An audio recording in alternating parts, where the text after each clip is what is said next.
You're listening to WCAT Radio, your home for authentic Catholic programming. Please join us at the Open Door. We discuss solidarity, subsidiarity, economic democracy, and nonviolence in light of Catholic social teaching. We explore how to move from discussion to political change. Culture and politics, to be sure, are interwoven, so we care deeply about education and the arts. Our questions often lead us to report on the projects and promise of the American Solidarity Party. Welcome to the Open Door. Jim Hanink here with fellow panelists Mario Ramos-Reyes and Valerie Niemeyer. Today, we discuss the politics of the presidency and vice presidency. November and the national election, well, they're not so far off. The Biden versus Trump rematch is officially scheduled. But here at the Open Door, we want to think outside the duopoly's binary box. That means checking in on the candidates of the American Solidarity Party. Our returning and welcome guest is Mr. Peter Sonski. A New England native, Peter and his wife have 9 adult children. He has a Master of Science in Management, that's an MSM, degree from the Catholic University of America. His professional experience is in journalism, public relations, and business administration. Peter is concluding his second term as an elected member of the Connecticut's Regional School District 17 Board of Education. He'll have lots to tell us about his presidential campaign. Let's begin, as we always do, in prayer. Come, Holy Spirit, fill the hearts of your faithful and kindle in them the fire of your love. Send forth your Spirit, and they shall be created, and you shall renew the face of the earth. O God, who have taught the hearts of the faithful by the light of the Holy Spirit, grant that in the same Spirit we may be always truly wise and ever rejoice in his consolation. Through Christ our Lord. Amen. Peter, what does it mean to you to be a pro-life candidate, pro-life all through life as a candidate for the President of the United States? Well, thank you, Jim. Pro-life is, as you described, respecting life in all its stages, at all its ages, from the womb to the tomb, right? We're not merely interested in a focus on the issue of abortion. We're also focused on the quality of life throughout its majority, and especially concerned with the quality of life at its ending. So there are many issues that threaten life in the womb. There are many issues that create hardships for people throughout their own lives. And needless to say, in particular, the issue of euthanasia, physician-assisted suicide, aid in dying, however we'd like to term it, has become very prevalent. But human life, human dignity is very real. And it's something that we as a society have, I feel, a diminished respect for. And it's easily dismissed in some of the political policy issues that are part of the current major parties' platforms. But in the American Solidarity Party, we respect that consistent life ethic. As I said, from the beginning of life, from fertilization all the way to natural end. I can't help but think of California. We have a new bill, newly introduced, that would eliminate all prior safeguards for physician-assisted suicide, including the assistance of a physician. It's really straight-on euthanasia. And there would be how long of a waiting period? None. And it's just extraordinary. It's really Canada comes to California.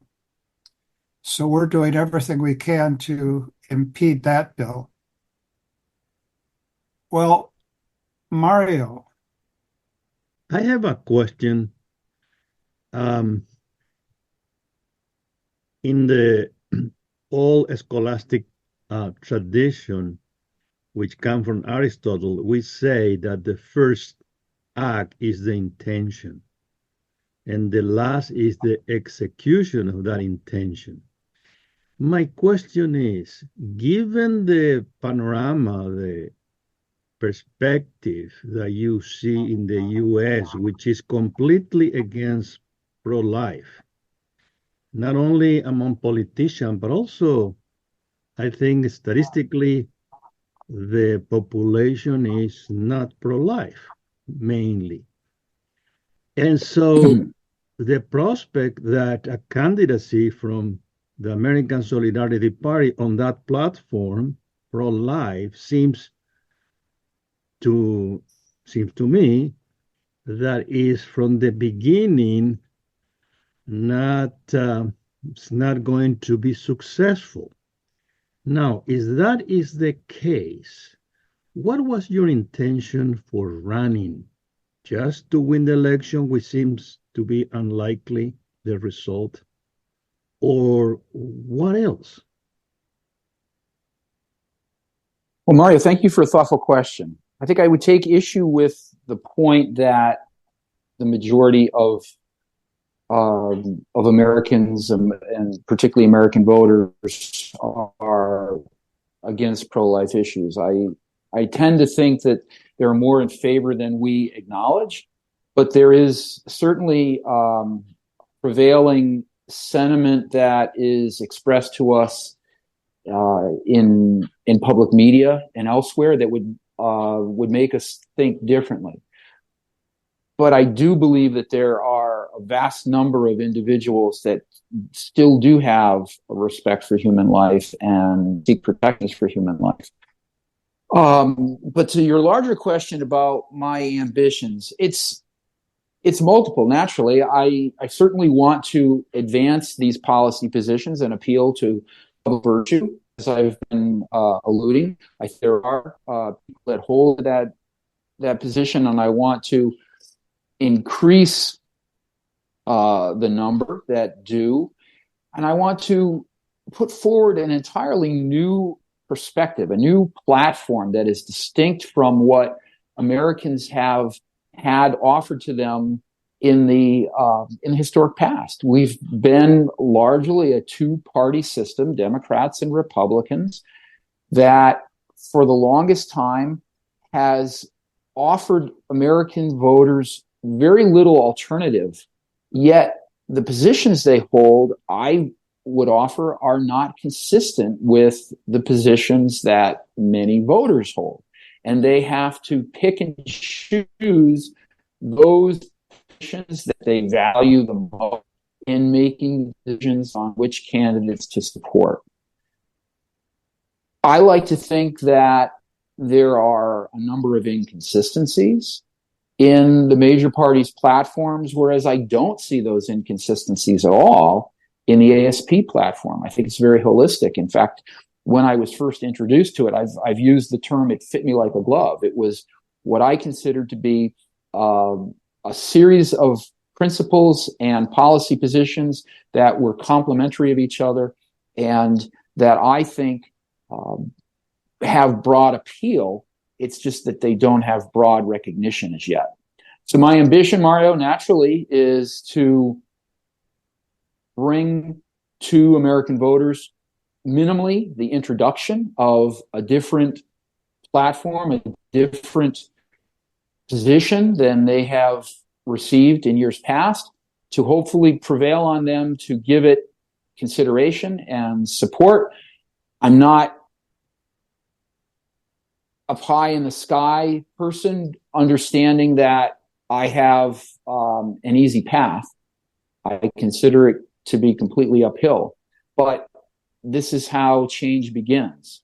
And so hopefully I'll be an agent of change. Well, but let me inform you that my state a year ago tried to pass an amendment to the Constitution which prohibit abortion. And this is supposed to be or used to be a pro-life state. Even though people campaign from the bishop down in favor of that prohibition, the result was completely the opposite. 60% of the people were against that.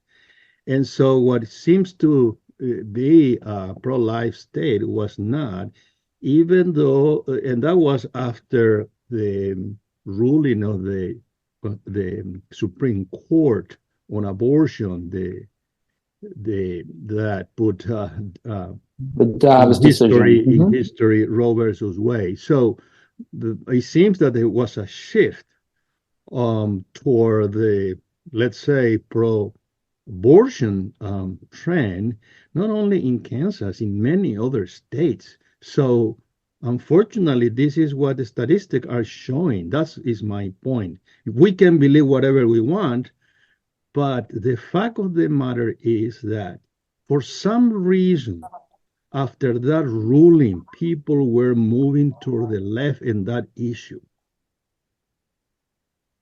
You're right. And I think that the way that the proponents of abortion have framed it as an imposition of personal liberty, that, it's a woman's body and it's her right to do what she will. But they deny the fact that that woman's body was inside another woman's body at some time. And had it been aborted, it wouldn't have any choice whatsoever.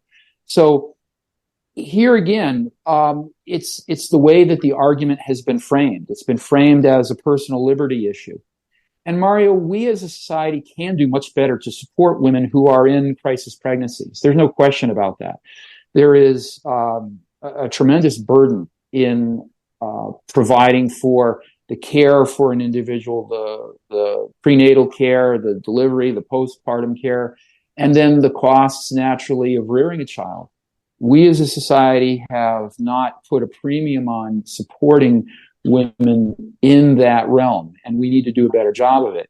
We're doing a poor job, and we're doing a poor job of communicating it.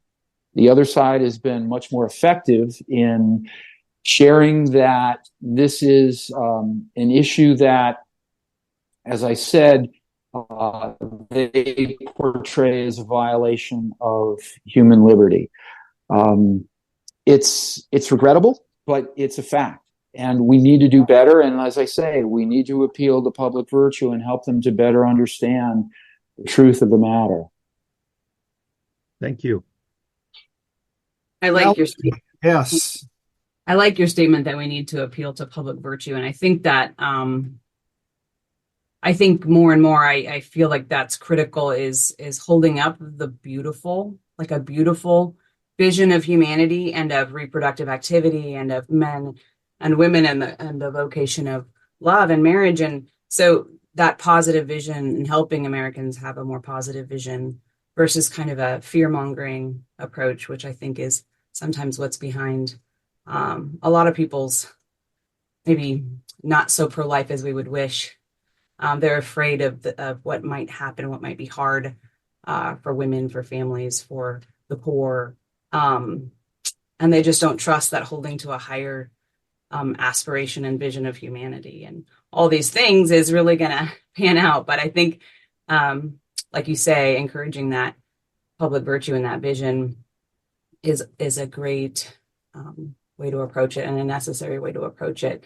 You've been also, I think, doing this on a local level, trying to advocate for high ideals and virtue in the educational system, as I understand. And so I'm curious how your experience in local politics informed your approach to this campaign. There's an old saying, Valerie, that all politics is local, right? You've heard that, I think. politics involves people. And where you are closest to the people you serve, you are most effective. So at the local level, there is really an impact that can be observed and felt, and it's palpable. The ASP in general is very supportive of a principle called subsidiarity, giving authority to the lowest level of government, the level that is closest to the people. It doesn't apply exclusively to government. It applies the principle of subsidiarity, that is, throughout all facets of society. But as I alluded to, as a local school board member, you're seeing the product of your decisions in the students and how they develop and learn and advance. You're talking to parents one-on-one. You are visiting with administrators and faculty members and staff, whether they be coaches or janitors or whoever at the school, and really understanding how the programs that you are developing are helping the students to advance as human beings, to learn and to form themselves into productive citizens. So I see that as a tremendous advantage. Now, as you move higher in realms of government to either a county or a state or a federal level, you become another layer removed from the people it is you serve. I don't suggest that you become less effective, but I do suggest that you perhaps become more detached.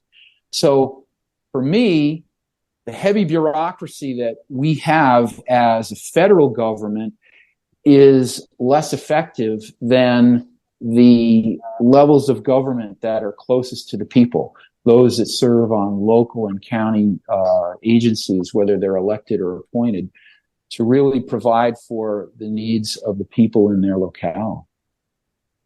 And if I can go back to your opening statement, I appreciate your support of that, the appeal to public virtue. I think that it's important to note that in this issue of life, we have a desire to solve things governmentally.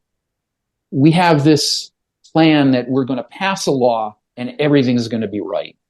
But I think, to your point, we need to get to a place where society can say it's unthinkable to kill a child in the womb. I mean, think about the situation that the response that we as individuals have whenever we hear of a school shooting. You know, the horror that immediately follows. Think about the efforts we go to, for example, when a child is abducted and we get an Amber Alert, or even a hiker is lost on a mountain somewhere. Think of just recently, we had the terrible tragedy of the bridge collapse in Baltimore, and those 6 immigrant workers that were patching potholes on the bridge deck that were lost, and the efforts that we went to try to recover them, to save them. Those are all examples of how we as a society value human life. But for one reason or another, we haven't been able to identify that human life when it's hidden in the womb of a woman. And we need to get to that place. We need to value that life as much as we value the life of others in those descriptions. Sorry to take you on a tangent. Yeah, that's well articulated and really helps to kind of make more concrete that topic. I want to take you back to the subsidiarity principle, and I totally appreciate and agree with your point about the closer decision makers are to the people the decisions affect, the better. And at the same time, I wonder how you would articulate the need to sometimes go up a level. At what point is there a need to become to go to a higher level?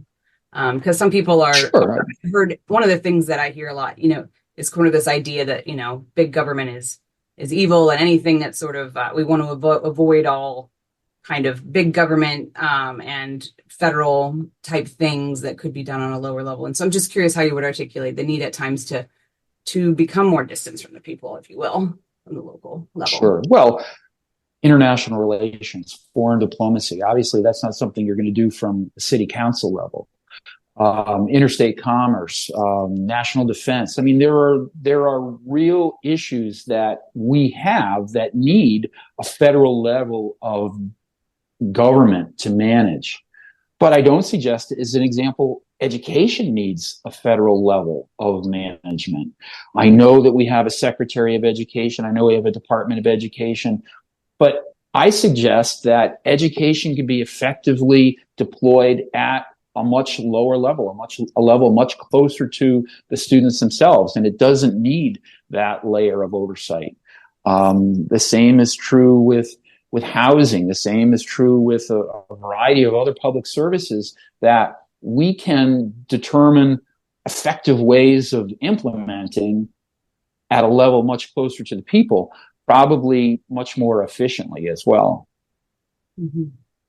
Does that make sense? Does it answer your question more importantly? Yeah, it does. And I think, another area specifically that I like regulatory things, I think sometimes can be an issue where people they find that the regulation from the federal level is unwieldy, but at the same time, we've seen in the past that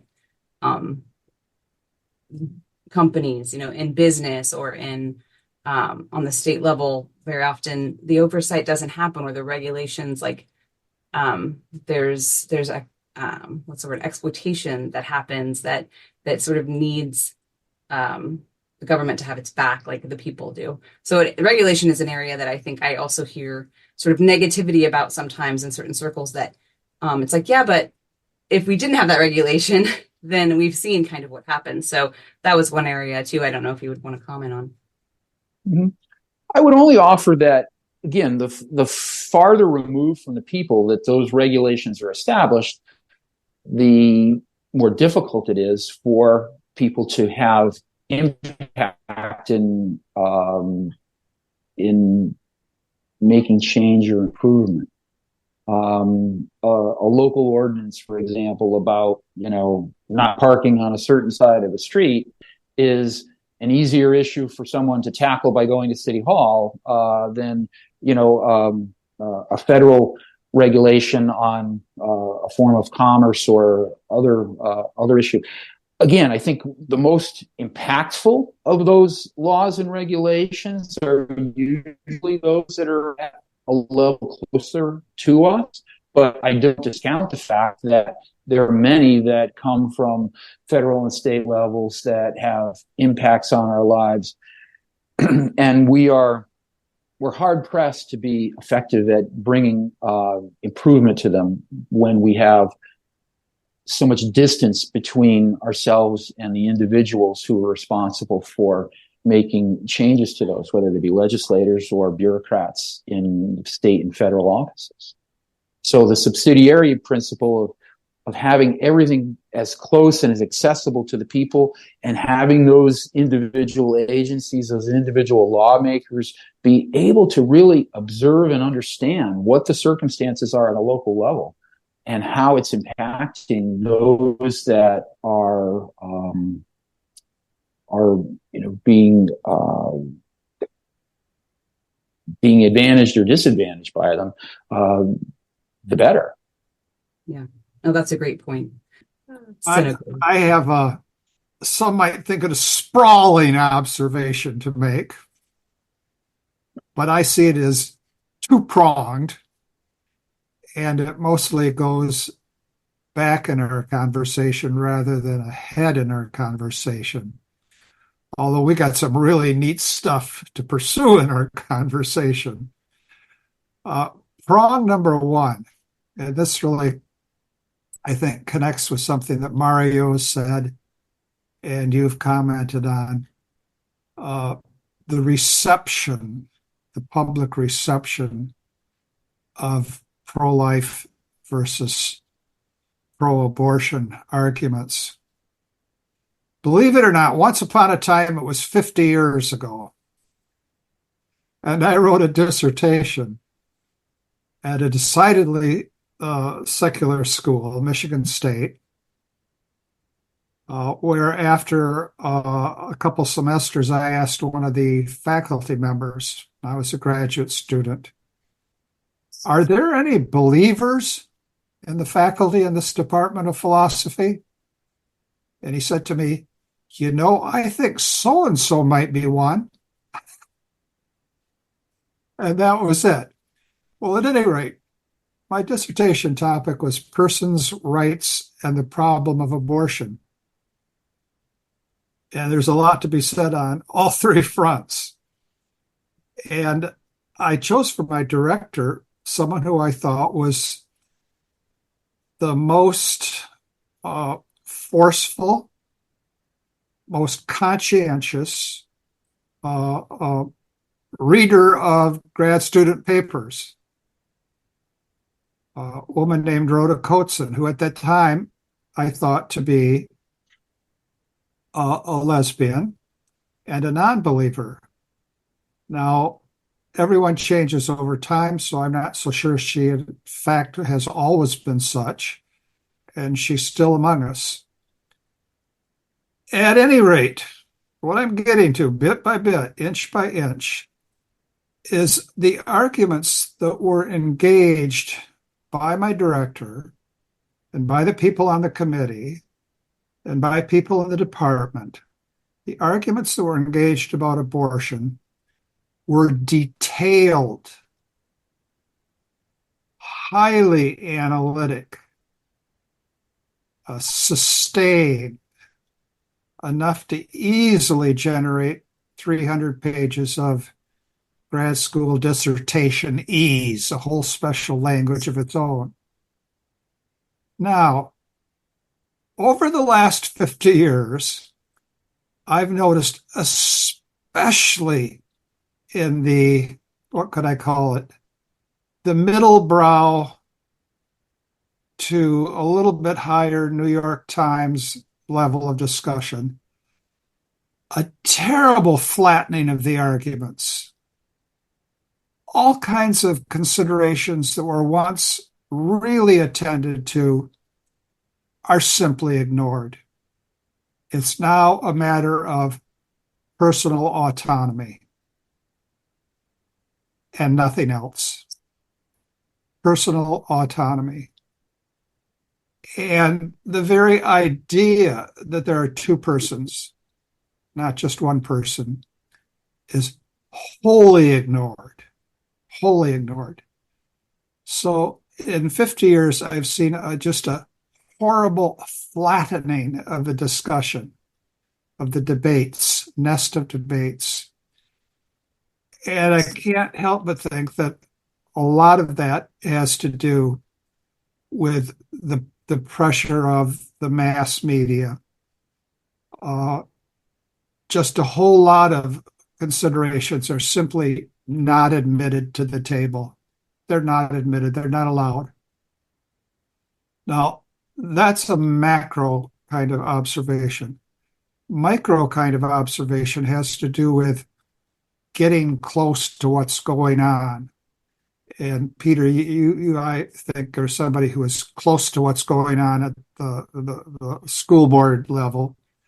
But there are different ways we can try to get close to what's going on. We just recently in California had a primary, and in that primary, our American Solidarity candidate, Mark Rouzan, did better than anyone in California has ever done. Now, not that any of us have ever done very well, but he did decidedly better than any of us have ever done before. Now, interesting thing. Why did we get as much traction as we did? Well, we all have anecdotal stories, but the statistician for the American Solidarity Party and a young woman, Katja Asensio, on our campaign team said, "What? We have a statistician?" Our statistician, Bryce Worgan, did an extraordinary analysis, zip code by zip code, right down the line of where we got votes and where we didn't get votes. And not only did he do that for this March primary, but he compared and contrasted, and teachers love comparing and contrasting, compared and contrasted his analysis of this latest effort with the last two efforts, actually the last three efforts. And it was a real eye-opener for me. I'm not a numbers person. I read accounts of numbers, but his getting down to what's going on at this level, that level, and the other level was really important for us. I'm sure it will be really important for you. And one of the amazing things that we found out, no one knew, we have the most traction not with rural Latinos. We have the most traction with urban Asians. I could not believe it. But there's no arguing with the numbers that Bryce had. So, point of sprawling observation, macro level, the debate has gotten worse and worse and worse in terms of its level of acuity. Micro level, there's all kinds of things that we could do that we haven't yet done and that you will be able to do. And that's a green shoot, I think. Mm.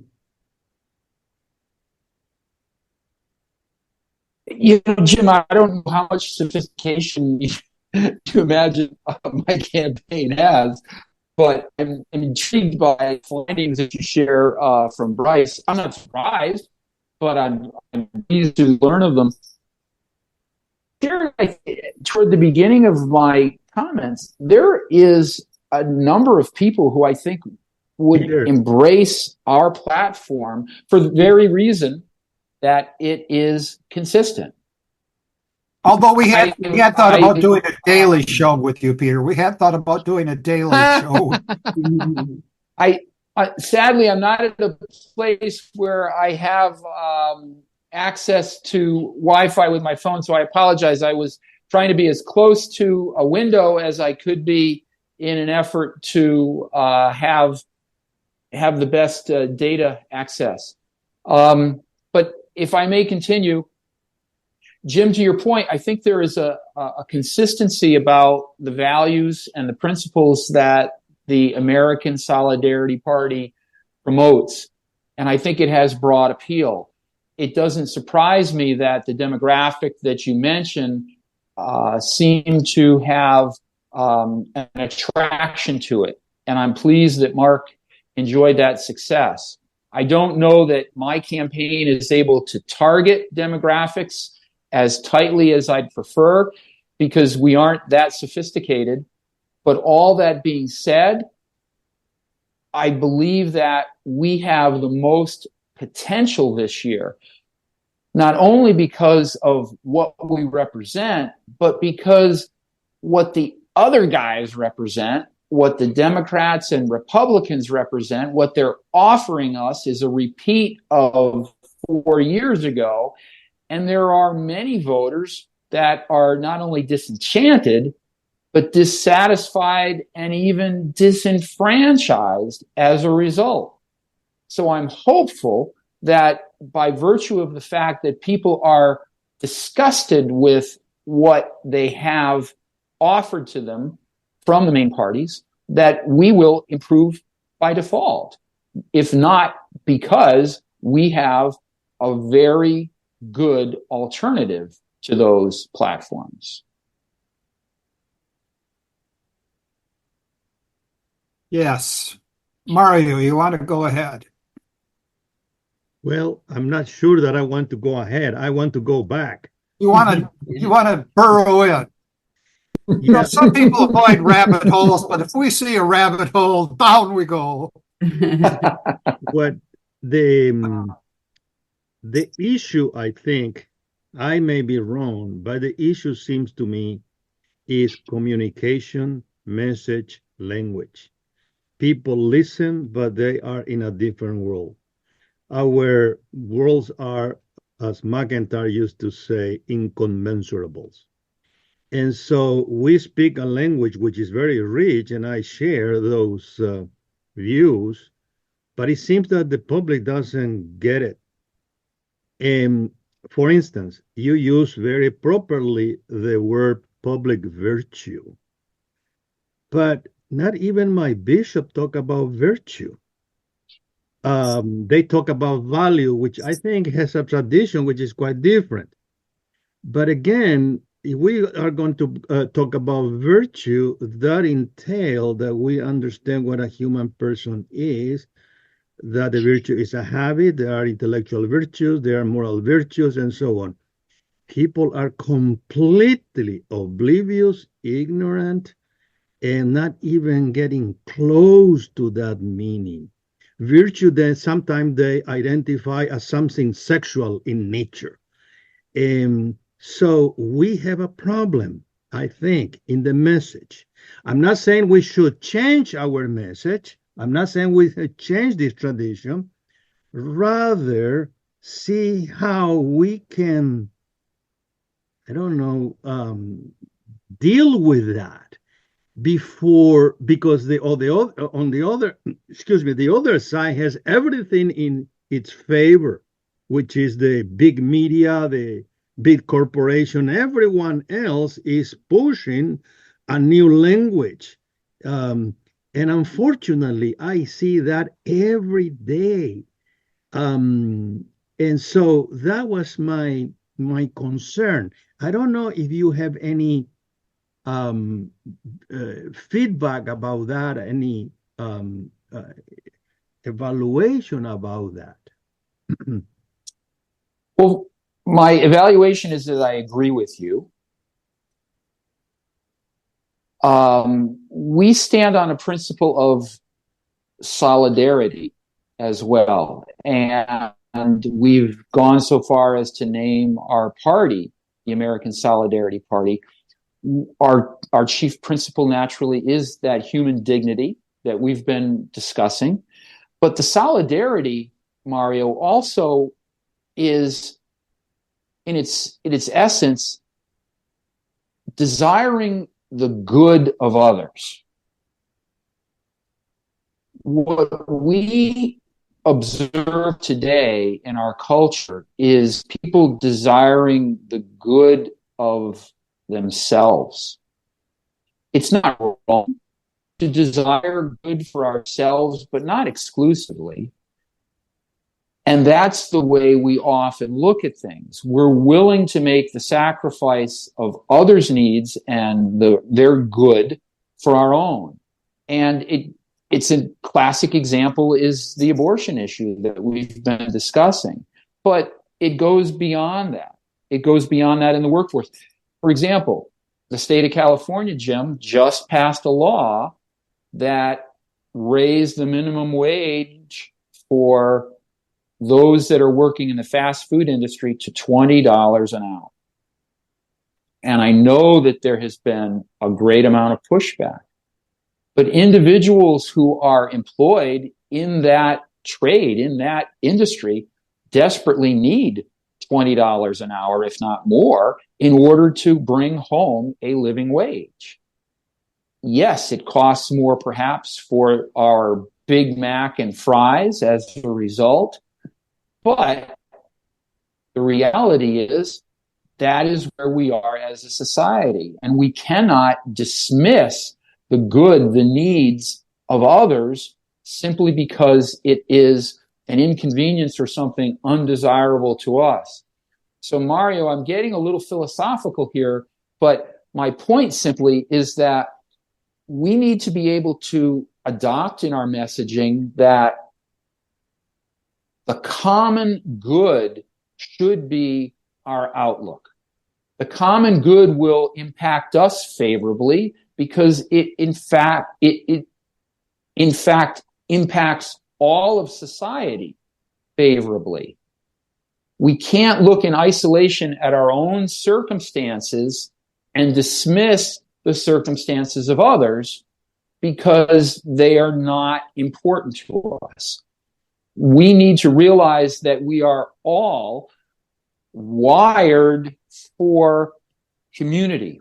We are all communal creatures. We are mutually dependent on one another and need to be mutually supportive and respectful of one another.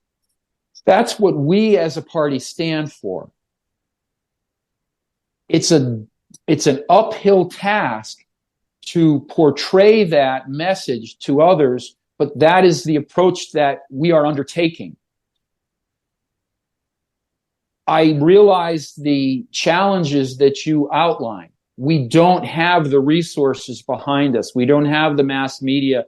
We don't have the wealthy donors that are assisting us to use contemporary methods of communication that could better share that message with others. But we have to live it and we have to portray it to the best of our ability and trust that the methods that we use will have some appeal and hopefully the integrity that they perceive in us in sharing that message will have an impact as well. Amen to that. Valerie. Yeah, I love your kind of emphasizing the importance of the relational, of the communal aspect. And we see, an American generally perfect willingness to sort of accept the virtue and the value of sacrifice in terms of personal goals, be it, sports achievements or financial achievements. I mean, great sacrifices will be made, even just like for kids being involved in club sports or, just even to attend, a favorite team's, regular games. There's great sacrifices that are made, but somehow you're right. It doesn't extend very often on a communal level to this willingness to sacrifice. Women, you might say, have a charism of being particularly attentive to relationship and community. And there's this saying that behind every good man is an even better woman. I don't know if that's always true, but I'm going to combine the next two questions since we have several that we want to cover still and time is waning. But how has your wife made you a stronger man and a better candidate? And then with regards to your campaign, how does your running mate, Lauren Onak, bring strength to your campaign?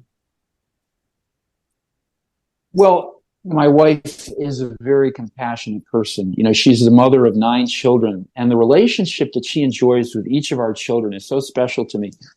Sometimes as a dad, as a father, the relationship is not as developed with each child as it is with a mom. There is something in nature that just makes it a more simple or less demanding nurture in a relationship. And I always admire that in my wife. And she's much, much better grounded than I am in those relationships. And so I enjoy observing them and learning from them and hopefully taking lessons from them and improving them. My wife is exactly the opposite from me in terms of public ambitions in running for office and trying to bring more holistic change. She's very centered on the needs that she has before her obligations in her employment, her obligation rearing her children, and trying to be an example for her children in their raising our grandchildren. Those are the most noble of traits. And I have the deepest respect for them. I wish that I could employ them as effectively as she does. I see those traits in Lauren Onak too. Lauren is a fantastic running mate, and it was a blessing for me to be able to prevail upon her to join my ticket. First of all, Lauren is younger than my two oldest children. So there is a bit of separation in age between the two of us. As a baby boomer, it didn't seem a natural fit at first to ask a millennial to be a part of a presidential ticket. But the more reflection I gave to it, the more I saw the value in it. She brings not only a woman's point of view, but she brings the point of view of a different generation, a generation that has much different experiences from my own. She brings a mother's perspective, and she also brings a perspective of a mother with a child of special needs. She has a keen experience that most do not have. So she has a real empathy that requires development, for example, on my part. These are tremendous advantages to me because just simple dialogue with my wife, with my children, with Lauren, helped me to gain a new perspective and a deeper appreciation for the needs we have as a society. I can rely on my own point of view, but I admit that it's often colored by my own experiences, my own upbringing, my own formation, and my own interests. Having the number of children that I do, having the people close to me that I have, and the ability to tap into their experiences, their interests, their hardships, really gives me an opportunity to better understand the needs that we have as a broader society. We are in the tradition of Christian democracy. And over the past few years, we've had guests on the show that come from Europe who are in the tradition of Christian democracy. Sweden in particular.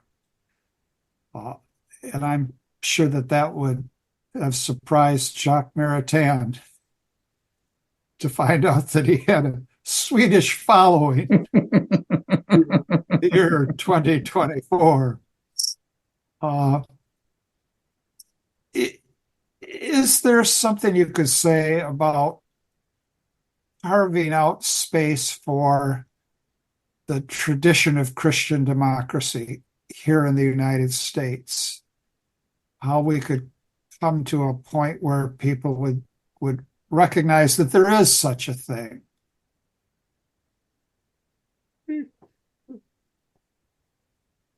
We obviously have Judaism roots as a nation.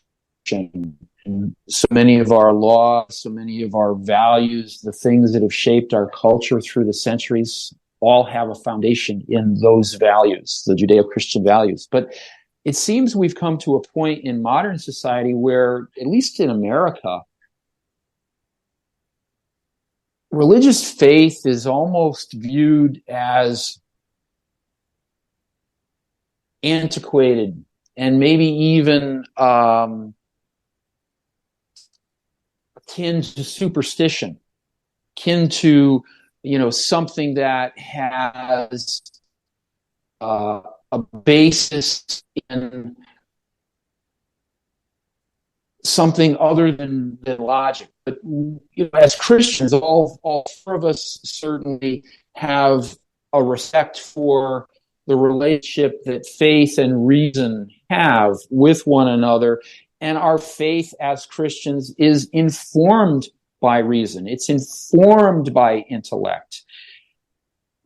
the values that we portray as Christian Democrats in the American Solidarity Party really have their strongest basis in natural law. And we make argument to natural law through reason, through intellect.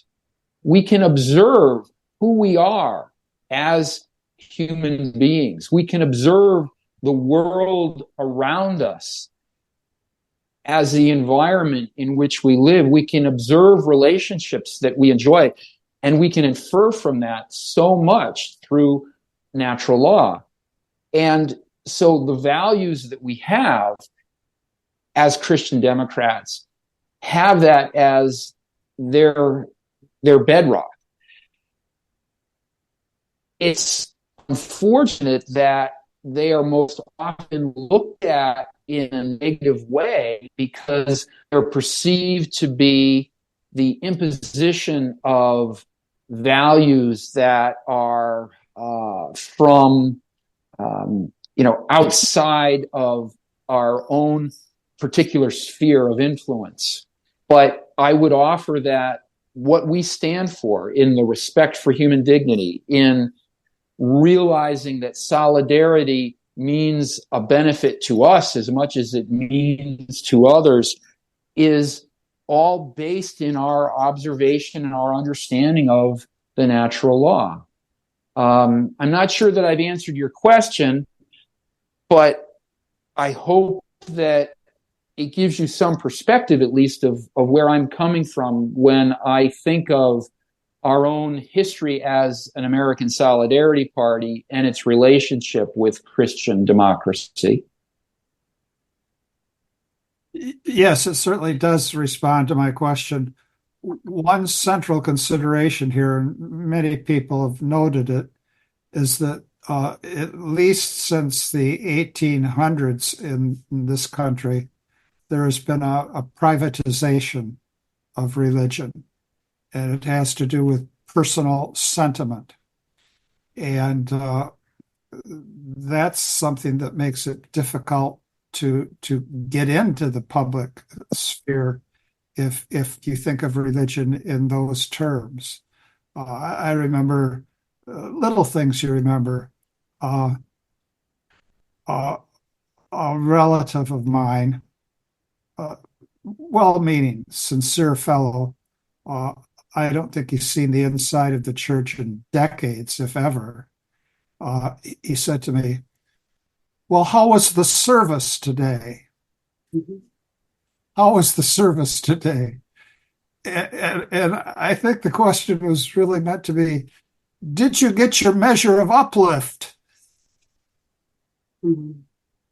And I want to say, well, it's a service in one way, but it's a call to action in another way. And it's not just my emotional response to today's service. Oh, what a wonderful service, Pastor. But it's something that ranges right through the whole of God's creation. Mario, I think we have time for one last question. Well, and I don't want any more of your cockeyed optimism either. What is the, do you have any polls in some state that indicate where the American Solidarity Party is at this point?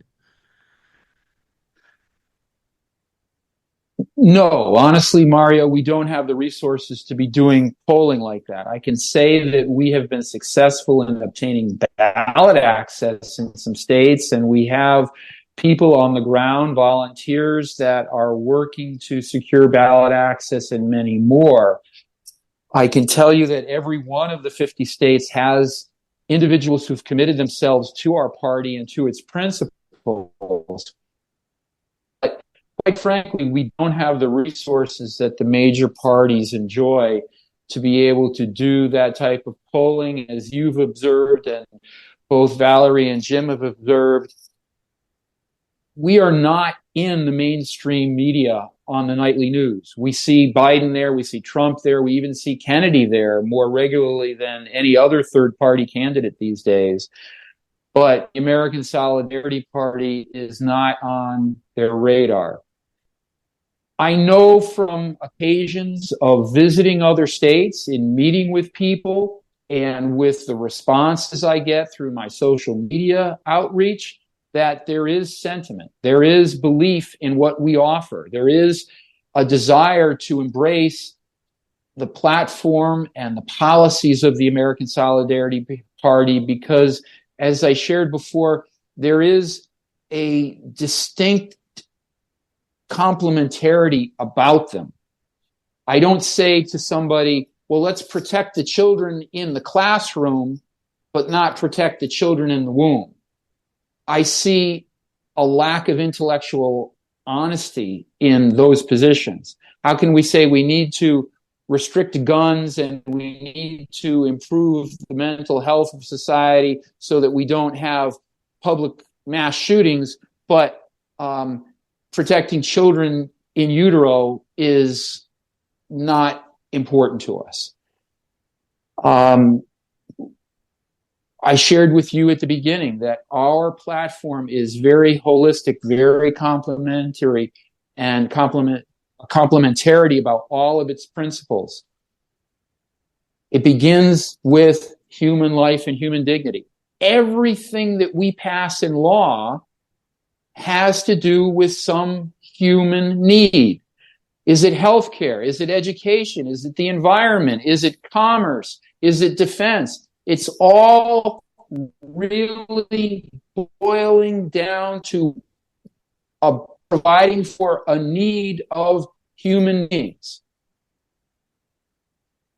If we respect human beings as individuals and want to protect them and provide for them, we have to do so at all levels, at all ages, at all stages.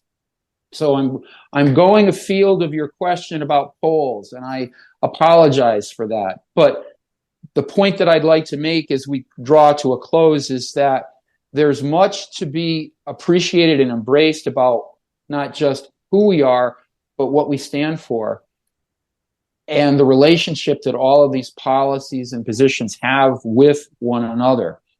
And I hope that as more people become familiar with them, that we will have an increase in popularity, increase in numbers, and increase in support.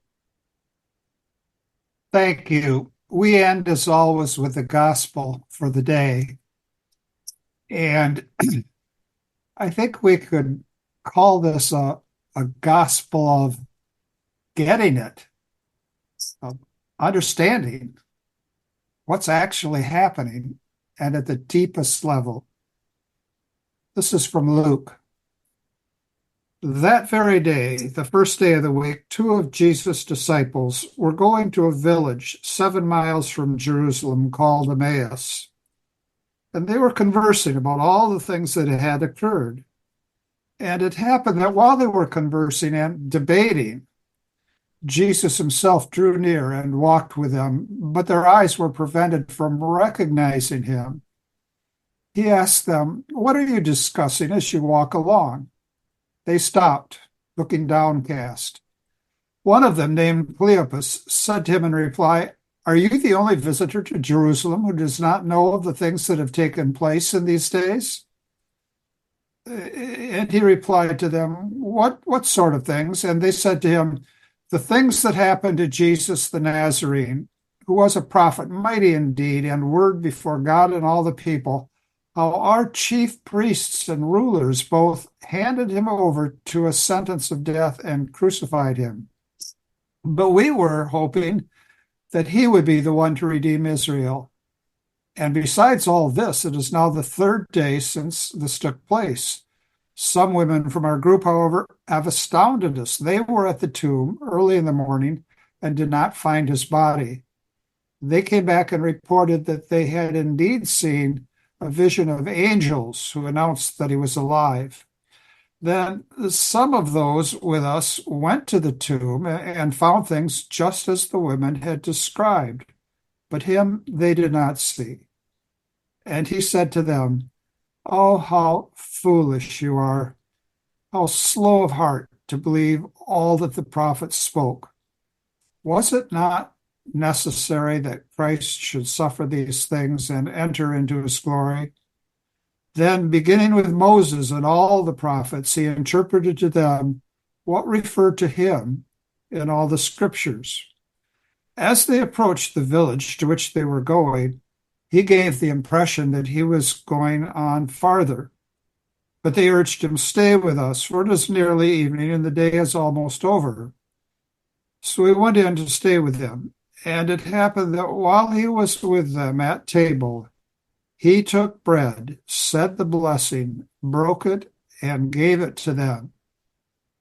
With that, their eyes were opened, and they recognized him, but he vanished from their sight.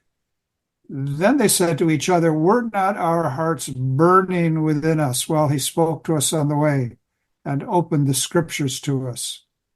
So they set out at once and returned to Jerusalem, where they found gathered together the 11 and those with them who were saying, "The Lord has truly been raised and has appeared to Simon." Then the two recounted what had taken place on the way and how he was made known to them in the breaking of the bread. Come, Lord Jesus, come. If I may quickly, Peter, I do want to give you an opportunity. If folks listening feel that they want to support your campaign, if they feel that you're bringing some light into the darkness of the American political landscape right now, how can they support your campaign? Thank you, Valerie. PeterSonski.com is my website. I have opportunity for people to volunteer if they can assist us on the ground. I have opportunity for people to make contributions, financial contributions to our campaign right there on that site. Those are the most important ways that you can show me support, and I appreciate it sincerely. Thanks for your time, for coming back to chat with us. Thank you. Yes, Thank you for the invitation. God bless you all. you're most welcome. Godspeed to all. Hello, God's beloved. I'm Annabelle Mosley, author, professor of theology, and host of Then Sings My Soul and Destination Sainthood on WCAT Radio. I invite you to listen in and find inspiration along this sacred journey we're traveling together to make our lives a masterpiece and, with God's grace, become saints. Join me, Annabelle Mosley, for Then Sings My Soul and Destination Sainthood on WCAT Radio. God bless you. Remember, you're never alone. God is always with you.